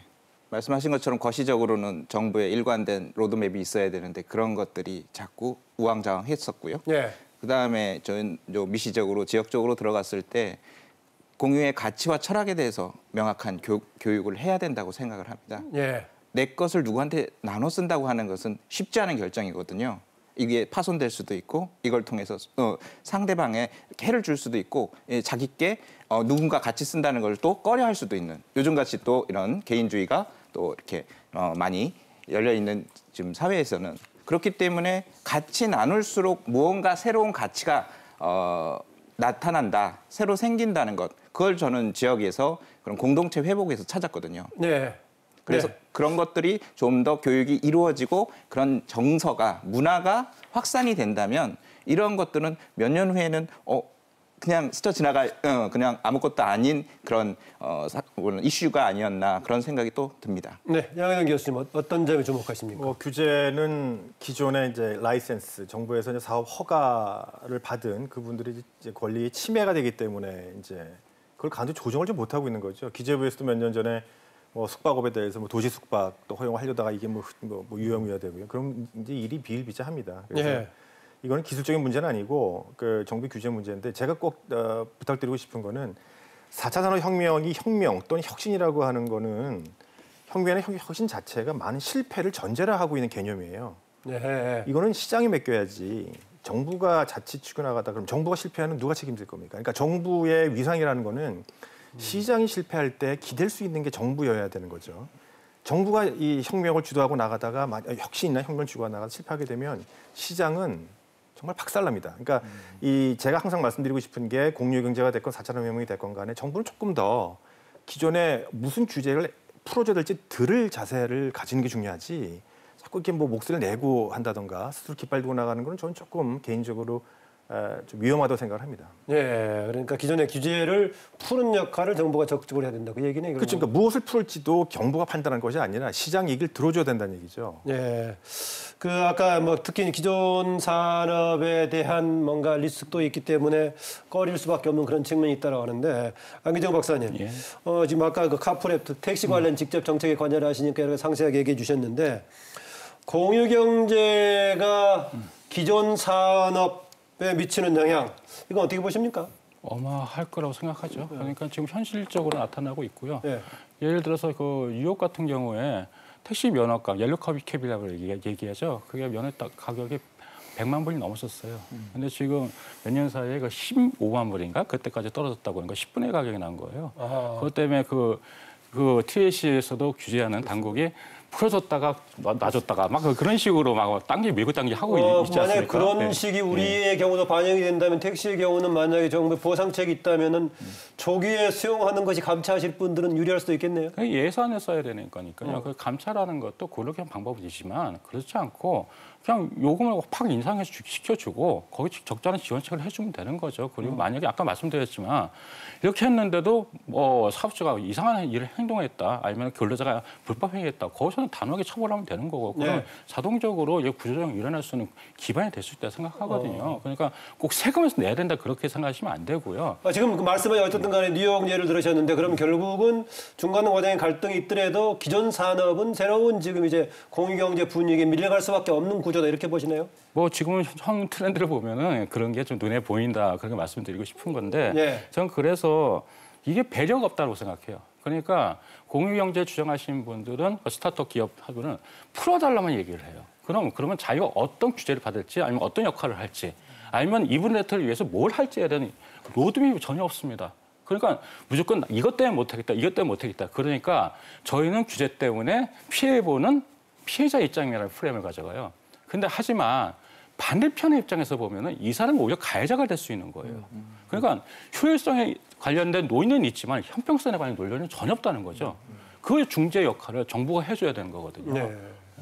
양 교수님 이렇게 이런 공유경제를 비롯한 새로운 산업이 뭔가 새로운 힘을 발휘하고 있지만은 이로 인해서 기존의 산업은 붕괴해가지고 그 후유증이 큰 사례들 좀 있습니까? 뭐 충분히 있을 수 있습니다. 그러니까 직접적인 구체적인 사례들이 있습니까? 붕괴돼가지고. 뭐 당연히 아까 오늘 뭐 택시하고 뭐 숙박업 얘기 많이 합니다만은 숙박 같은 경우에는 주로 활성화되어 있는 게 주요 관광 도시거든요. 예. 그런데 이제 소위 말해서 이제 임차인 그 부동산 소유주 같은 경우에는 단기적으로 이렇게 턴오버 올리는 것이 장기 임차인 들리는 것보다 수익이 높으니까 부동산 가격이 올라갔어요. 그래서 이제 뭐 가난한 유학생이라든가 아니면 이민자 이런 사람 상당히 어려움을 호소하고 있죠. 그러니까 이게 이제 규제가 없다 보면은 소위 말해서 피해를 보는 사람이 분명히 발생합니다. 그러니까 이런 것도 가운데서 정부가 이제 많은 관여를 해줘야 되는 거죠. 그러니까 이게 시장에 맡길 것이 분명 가치가 있기 때문에 시장에 맡긴다기보다는 정부가 이런 이제 손해 보는 사람과 이제 서로 부가가치 비교해야 되는데 중요한 거는 변화라고 하는 거는 반드시 누군가는 손을 보게 돼 있다는 거. 모든 변화가 그래요. 그러면 이 거시적인 차원에서 정부 입장에서는 그걸 따져봐야 되는 거죠. 누가 손해를 얼마나 보며 누가 얼마나 많이 보는가를 따져서 좀 가혹한 얘기입니다만 손해 보신 분들한테는 설득을 하던가 아니면 다른 뭔가 방편을 강구해주는 좀 지혜가 필요하다는 얘기입니다. 누구도 손해 보이지 않는 변화란 뭐가 있겠어요. 그건 정말 저희가 변화에 대해서 조금 더 거시적인 안목을 가져야 되지 않을까 싶습니다. 예, 역시 변화에 대한 위험 부담도 감수하면서 해야만이 새로운 전환이 가능하다는 얘기인데요. 정철진 평론가 이렇게 뭐 새로운 뭔가 시대적인 변화 흐름으로 가는데 이게 뭐 예상하는 진단도 있을 수 있고 경험도 이제 경험에도 판단할 수 있을 것인데 되게 편의성은 증진되니까 이거 추세로 가는 것인데 부가가치 창출이라든가 고용 창출에서는 어떻게 결과가 나오나요? 그러니까 기존 산업에 비춰봤을 때. 미지의 영역이기는 한데 예. 이제 그것에서 창출을 해야 한다는 당위가 적용되는 거죠. 예. 그러니까 어쨌거나 앞으로 갈 지향점이 저곳이라면 저곳을 가면서 뭔가 고용이라든가 새로운 부가가치를 덧붙이자라는 겁니다. 가령 이런 거죠. 이제 계속 뭐 차량 공유가 나오고 있으니까 예. 이제 차량으로 계속 공유하면 어떤 문제가 생기냐면 자동차 산업에는 치명타가 되는 겁니다. 왜냐하면 포르쉐 뭐 외제차가 있다. 예. 옛날에 100대를 샀다. 지금은 한 대밖에 안 팔립니다. 왜냐하면 그 한 대만 딱 사서 그 사람이 계속 뺑뺑이를 돌리면 되니까. 그러면 기존의 자동차 산업은 점점점 붕괴될 수밖에 없고 어마어마한 부가가치가 완전히 망가지는 거거든요. 주차해놓던 저장해놨던 차들이 많이 줄어들겠군요 이제. 차가 안 팔리니까 공장 다 문 닫아야죠. 그럼 공장에서 일하는 분들은 어떻게 합니까? 다 자동차 회사가 안 팔리는 거죠. 종합했을 때 고용 효과는 어떻게 될까요? 그렇죠. 그렇기 때문에 아까도 교수님이 얘기했지만 이제 점점 망하겠죠. 그러면 새로운 영역을 왜 가려고 하냐? 그 대신 그 차 한 대를 돌리면서 어떤 사람은 재능 기부를 통해 가지고 기존에 택시 경험이 있던 분을 거기 운전소로 매칭해 가지고 그분이 잠깐 가가지고 뭐 시간당 5만 원, 6만 원을 뭐 대리로 번다라든가 거기서 새로운 미니 보험을 만들어 가지고 타는 사람은 하나하나에서 보험 영역을 넓힌다든가 그러니까 그것을 통한 새로운 부가가치를 또 생각을 해내야 된다는 게 이번에 숙제인 것이고요. 어쨌거나 명백한 것은 새로운 곳으로 가면 갈수록 기존에 붕괴하고 있는 이 강도가 어마어마할 것이고 이만큼을 여기서 창출하지 못한다면은 이건 실패작인 거죠. 굳이 그걸로 갈 필요가 없는 거죠. 네. 그럼에도 불구하고 지금 간 곳의 사례들을 보니까 묘하게 많은 부가가치들이 우리가 전혀 예상을 못했지만 생겨나더라라는 것이 이제 현재의 방향이기 때문에 네. 결과적으로 그럼 여기서 100 없어지는데 저기서 200 생기니까 절로 가야 된다. 여기서는 그 누구도 예단할 수가 네, 없고요. 네. 4차 산업혁명의 가장 중요한 정의가 뭔지 아십니까? 4차 산업혁명이 뭔지를 아무도 모른다는 거예요.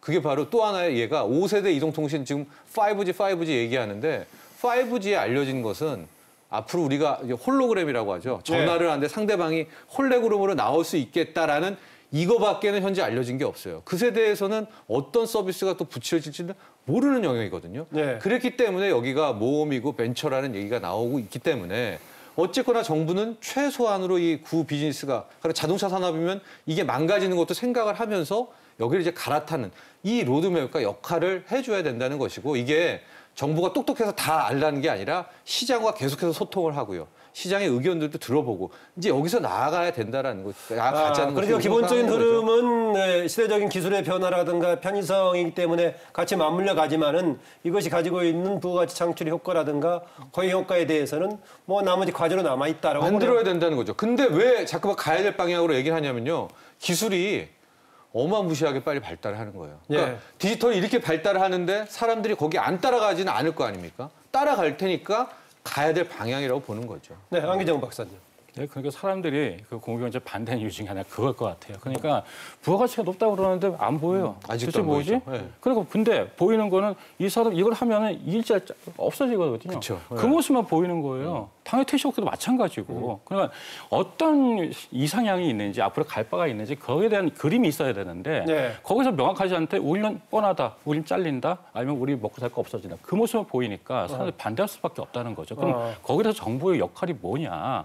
그러면 앞의 그림에 대해서 좀 지혜를 모아가지고 그 부의 분배의 구조나 아니면 앞에 이상향이나 부가가치가 어떤 방향인가 그런 거에서 그림을 제시해야 되는데 네. 그런 거 있고 정부가 역할을 제시해 주는 저는 생각합니다. 이런 부분에 있어서는 양 교수님은 역시 뭐 새로운 또 미래를 향해서는 그런 불안한 뉴스 안고 가야 된다라는 차원의 이상의 뭔가 그래도 좀 또 확실한 비전을 가지고 설명해 주셔야 학생들도 많이 따라갈 것 같은데. 예, 그러니까 뭐 이게 어떻게 논의를 하다 보니까 4차 산업혁명 얘기 나오고 자꾸 스타트업 얘기도 나오는데 생각해 보게 되면은 신산업, 4차 산업 또는 스타트업에 누가 투자하고 누가 이기는지 가만 보십시오.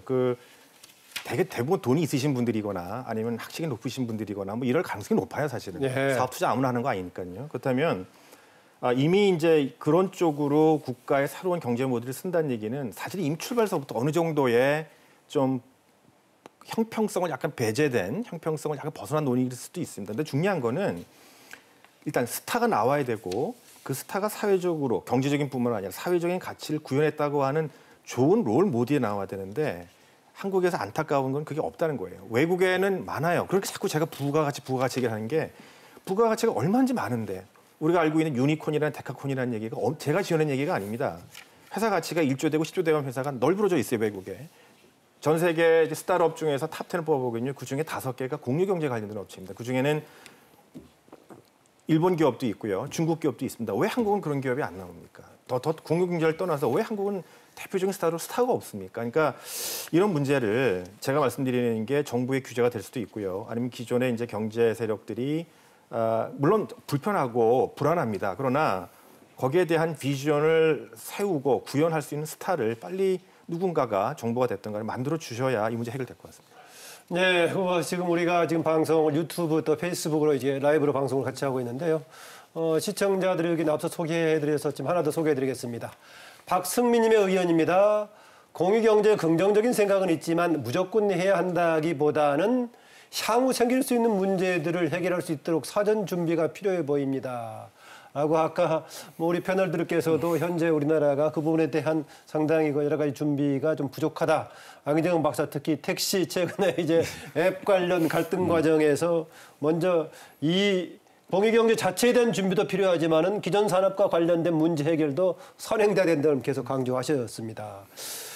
우리 하 대표님은 뭐 지역 단위 차원의 경험으로 봤을 때 뭐 기존 산업을 해왔던 사람들과의 서로 상생하면서 새로운 방향으로 가는 것들 뭐 경험 같은 게 있으십니까? 어떻습니까? 우선 수원의 한 경우를 본다면 네. 수원엔 전통시장이 좀 많이 있습니다. 전통시장은 이제 진짜 기존의 산업이죠. 그런 전통시장들이 점점 축소가 되면서 공간들이 좀 생겨났고요. 네. 그 공간에 스타트업하는 청년들의 그 사무 공간이나 창업 공간으로 쉐어링을 하고 있습니다.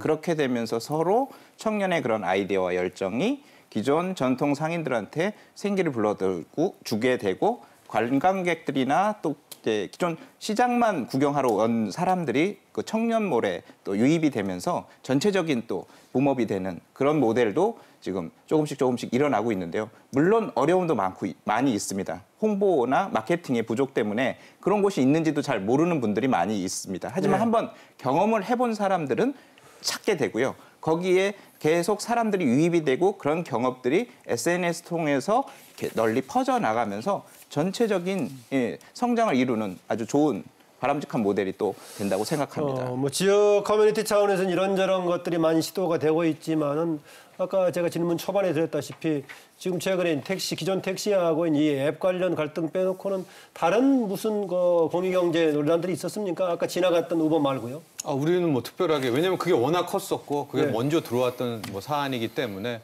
뭐 그 갈등도 해결하지 못했기 때문에 뭐 그런 모습이 아닌가 했는데 앞서 이제 그런 좋은 롤 모델도 얘기를 했었고요.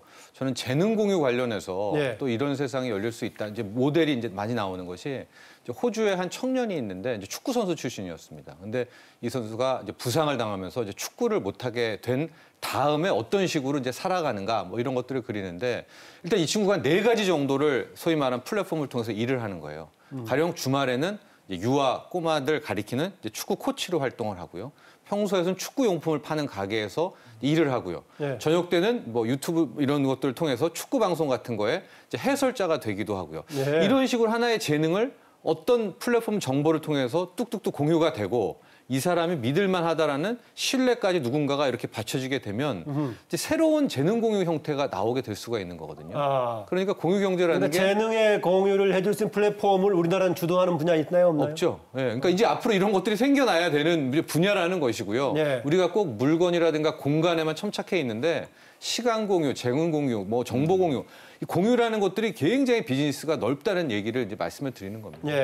그 지역 차원에서 이것은 공유하는 부분이 많겠네요. 다른 지역의 경험을 뭐 수원 지역에 가져온다든가 아니면 수원 지역의 경험을 다른 지역에 공유할 수 있도록 플랫폼 그동안의 여러 가지 구조라든가 기능을 뭐 서로 공부하고 뭐 전수하고 이런 것도 있겠네요. 네, 그런 것들이 좀 소소하지만 활발하게 이루어지고 있고요. 수원은 또 수원 화성이라고 하는 좋은 관광 자원이 있는데 그것을 안내하는 것들을 지역에 있는 그 토착민들이 지역 주민들이 안내를 하는 가이드가 있습니다.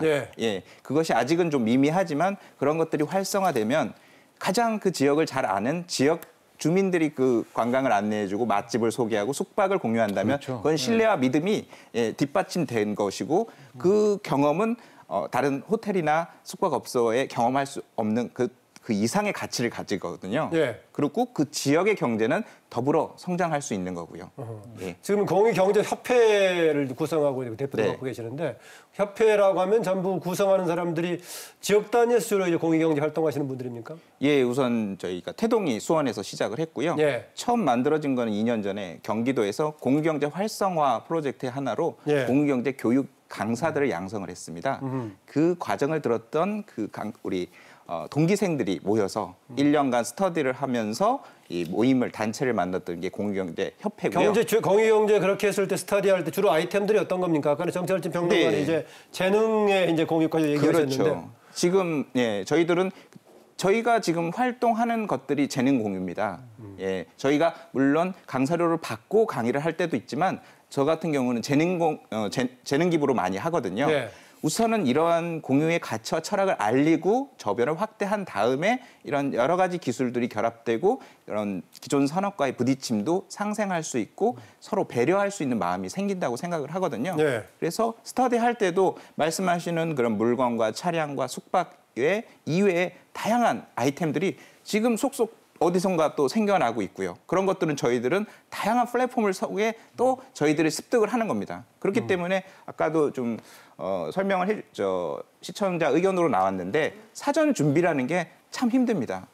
내일 자고 나면 새로운 것들이 또 튀어나오거든요. 그렇기 때문에 사전 준비보다는 항상 준비된 마음으로 새로운 것을 받아들일 수 있는 마인드를 갖고 그것을 같이 공유할 수 있는 그런 철학과 가치의 그런 중요성을 알고 이 공유경제를 바라본다면 좀 더 폭넓게 또 발전적으로 가지 않을까 생각이 제가 듭니다. 짧게 첨언을 더하면 네, 네. 최근에 한 이제 광고에서 어떤 회사도 하는데 저희가 어느 이탈리아의 무슨 박물관에 가는데 가이드도 좋겠지만 현지에서 미술을 공부하고 있는 학생이 나와서 설명해 뭐 준다 이렇게 지금 홍보하는 제가 그 회사 홍보하는 것 같은데 그런데 그 서비스가 실은 네. 이 공유경제 또 하나 재능 공유를 알려주는 거거든요. 예. 그러니까 싱가포르에도 버틀러 서비스라고 해서 싱가포르 토백이가 싱가포르 관광 온 사람을 손잡고 그 사람이 안내해 주는 겁니다. 그러니까 그 사람이 찾아주는 맛집. 우리가 제주도에서 맛집 찾는 거 최근에는 어떤 문제가 나오냐면요. 우리가 그동안 블로그 했었는데 블로그에 이게 이제 믿지 못하겠다는 얘기가 나오는 거예요. 하도 우리가 블로그에 뭐 블로그도 올인하니까 상업적으로 쓰기도 완전히 하고. 변질이 됐죠. 그 다음에 뭐가 나오겠습니까? 진정한 제주도 토박이가 안내해주는 진짜 제주 갈치집이 어딜까? 이런 것들은 만나고 싶어도 못 만나잖아요, 우리가.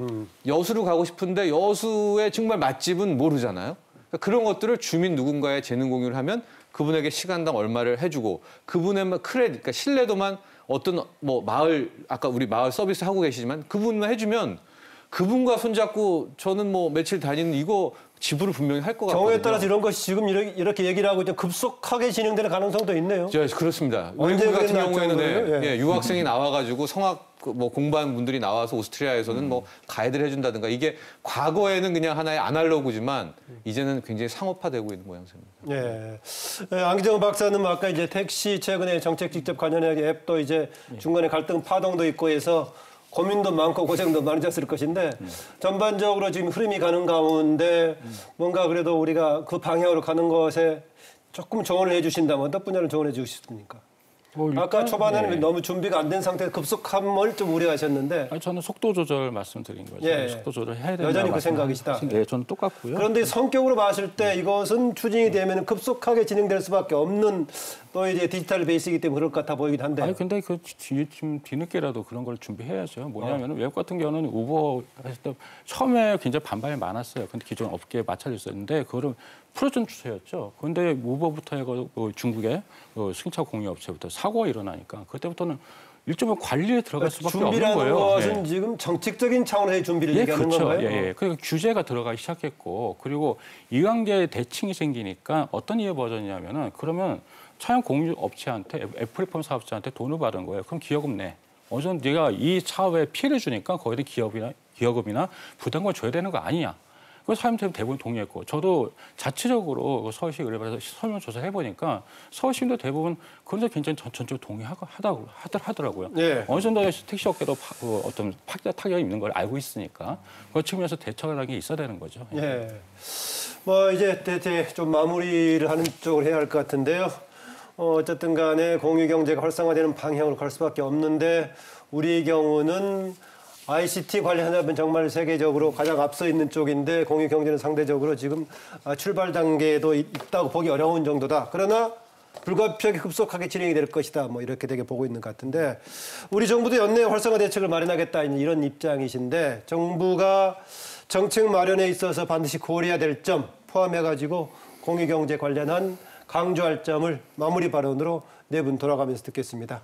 먼저 제일 오른쪽에 우리 그 하성식 대표 지역 활동도 열심히 하고 계시는데 또 이제 공유경제협회 대표도 맡고 계시는데요. 마무리 발언 부탁드립니다. 예, 저는 뭐 처음부터 계속 얘기를 했지만 예, 공유의 가치와 철학에 대해서 교육이 우선이 된다고 생각합니다. 교육이, 예. 예. 그리고 저희 기성 세대들은 그걸 고치긴 너무 힘들 것 같습니다. 다음 세대들을 위한 교육이 지금 지역에서 활발하게 이루어지고 있는데요. 기존 공교육은 공교육의 교육의 시스템으로 가고 있고 경기도 같은 경우에는 꿈의 학교, 꿈의 대학이라고 하는 그 마을 공동체 교육이 있습니다. 그걸 통해서 이런 4차 산업의 혁명의 기술들이라든가 공유경제의 기술들을 그런 개념들을 아이들한테 알려주고요. 그 아이들이 자라나면서 이런 것들이 자연스럽게 확산이 된다면 이런 문제들도 잘 풀리지 않을까 생각이 듭니다. 네, 양희동 교수님. 예, 공유경제는 근본적으로 가치의 민주화를 추구하는 겁니다. 그러니까 가진 자뿐만 아니라 소위 덜 가지신 분들, 우리 평범한 사람들도 개인 사업자가 될 수 있는 그런 가치를 지향하는 모델이에요. 유리자산도 물론 있습니다만 그런 철학을 담고 있습니다. 규제 관련돼 갖고 제가 두 가지 꼭 말씀드리고 싶은 게 첫 번째는 항상 모든 규제들이 다 오프라인 이 상황에서 내려오다 보니까 온라인의 이 영향을 상당히 좀 등한시하고 있다. 그래서 온라인으로 가능한 어떤 정책의 효율성을 좀 반드시 좀 포함시켜달라는 얘기고요. 두 번째는 이 정책은 정교해야 됩니다. 다시 말하면 숙박업도 도시의 숙박업과 어떤 이런 관광지 숙박업과 농촌 숙박업의 사정이 다 다릅니다. 그러니까 조금 정책을 그냥 한 칼에 아주 한 줄로 끝내려고 하지 말고 좀 정교한 정책을 마련해달라고 부탁드리고 싶습니다. 상당히 세밀한 거 지적 상당히 쏙쏙 들어오네요. 온라인 관련 정책도 구체적으로 필요하다. 또 세밀한 정책, 분야별 정책이 필요하다 이런 얘기네요. 네, 정철진 평론가.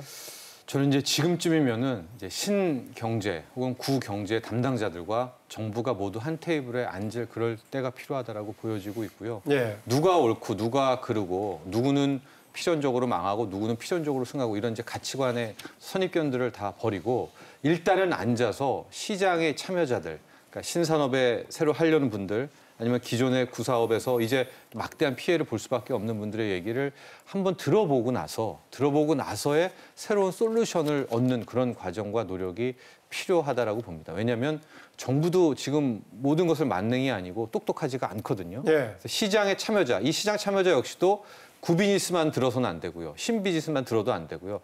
다 모인 그들의 얘기를 듣고 하나씩 로드맵과 규제 완화에 나선다면 지금이라도 저는 늦지 않았었습니다. 참고로 우리가 조선업이 얼마나 버티다가 쓰라린 충격의 구조조정을 받은 것을 알고 있는 것처럼 지금 상황이 급박하니까 또 오늘 대통령께서도 이야기를 하신 이런 찰나에 당장 오늘부터라도 시행하자 이런 말씀 전하고 싶습니다. 네, 안기정 박사. 일단은 그 공유경제가 그 쉽게 진출하는 영역, 그렇지 않은 영역이 산업 특성에 따라서 틀릴 거라 생각해요. 그리고 택시 같은 경우에는 면허제다 보니까 거기에 따라서 기존의 어떤 국가에서 특권을 받은 그 업종이잖아요. 그러다 보니까 더 반발이 더 심할 수밖에 없고 그런 게 있는데, 하여튼 정부는 원칙을 세워야 되는데 그런 그 산업 특성을 고려해가지고 원칙을 세울 필요가 있을 것 같고요. 그리고 저는 부디 좀 그 효율이나 그런 것보다도 형평성을 좀 더 같이 강조하는 입장에서 좀 공유경제 방향을 정립하고 그리고 운동자가 좀 공평하게, 평평하게 하는 정책이 있었으면 좋겠다는 생각입니다. 네, 뭐 지금까지 우리가 이제 공유경제 관련해서 공유경제 자체가 국민들에게 익숙한 개념은 아닌데요. 당장 최근에 카풀 앱 관련해서 택시하고 갈등하면서 주목을 받았는데 오늘 향후 우리 그 공유경제 관련해서 어떤 점을 유의해서 봐야 될지 또 어떤 적인 보완책이 필요할지 오늘 아주 뭐 좋은 네 분의 의견 고맙습니다. 수고하셨습니다. 네, 감사합니다. 소유의 시대는 가고 공유의 시대가 온다는 말이 그 대세로 떠오른 지가 벌써 10년입니다. 이미 세계 시장에서 우리는 10년이 뒤처진 우리 입장에서 공유경제 활성화는 가야 할 길이 된 셈입니다. 문제는 기존 산업과 조화를 이루는 것이겠죠. 제한된 시장에 새로운 산업이 등장하게 되면 기존 산업과의 갈등 불가피할 것입니다. 이런 갈등을 해소하고 상생으로 가는 노력이 필요한 시점입니다. 오늘 토론 여기서 마치겠습니다. 시청해 주셔서 감사합니다.